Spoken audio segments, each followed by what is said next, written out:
Hello, welcome back to content day blog 3। But আজকের ভিডিওটা হবে একটু অন্যরকম। তোমরা দেখতে থাকো আর আমাকে সাপোর্ট করতে চাইলে সাবস্ক্রাইব করে নিও, আর না চাইলে তো চলো শুরু করা যাক। কিছু কিছু দিন থাকে যেদিন শরীরের থেকেও মনটা বেশি ক্লান্ত লাগে। জ্বরটা শুধু গায়ে আসে না, মনে হয় পুরো দিনটার উপর নেমে আসে। তবুও আমাদের বাড়িতে অসুস্থ হওয়ারও একটা আলাদা গল্প আছে। মা একদিকে বকা দেয়, বলে এত রাত জেগে থাকলে এমন তো হবেই। আবার সেই মানুষটাই 5 মিনিট পর আমার পছন্দের খাবারটা এনে পাশে রাখে। বাবা মুখে খুব একটা কিছু বলে না, কিন্তু বারবার এসে জিজ্ঞেস করে, ওষুধ খেয়েছিস? এই বকা, এই খোঁজ নেওয়া, এই ছোট ছোট যত্নগুলোই হয়তো বাড়িকে বাড়ি বানিয়ে তোলে।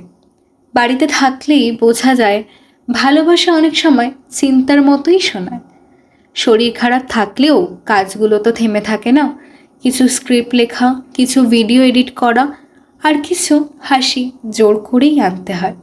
কারণ বড় হওয়ার পর অসুস্থ হলেও জীবনটা তো আর থেমে থাকে না।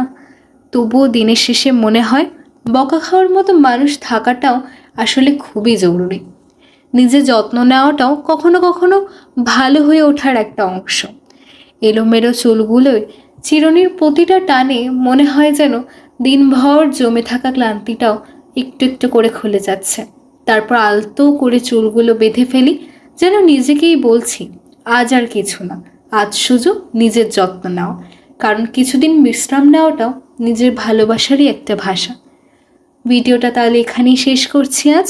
ভালো লাগলে পাশে থেকো। দেখা হচ্ছে নেক্সট ভিডিওতে।